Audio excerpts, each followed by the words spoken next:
तुम्ही पाहत आहात MCN न्यूज मराठी।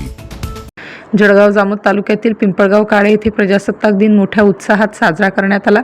कार्यक्रमाची सुरुवात डॉक्टर बाबासाहेब आंबेडकर व महात्मा गांधी यांच्या प्रतिमेचे पूजन व हार अर्पण करून करण्यात आली। यावेळी राष्ट्रीय ध्वजासमोर नारळ फोडून सरपंच अशोक ढोले यांच्या हस्ते ध्वजारोहण करण्यात आले। त्यानंतर सामूहिक राष्ट्रगीत व महाराष्ट्र गीताने राष्ट्रध्वजाला मानवंदना देण्यात आली। पिंपळगाव काळे येथील सर्व शाळेतील विद्यार्थी गावातून प्रभात फेरी घेऊन ग्रामपंचायत परिसरामध्ये आले होते। यावेळी शाळेतील विद्यार्थ्यांनी उत्कृष्ट असे नृत्य सादर केले। कृषी अधिकारी यांनी ग्रामपंचायतवरून शेतकऱ्यांना महाविस्तार ॲपबद्दल मार्गदर्शन केलं।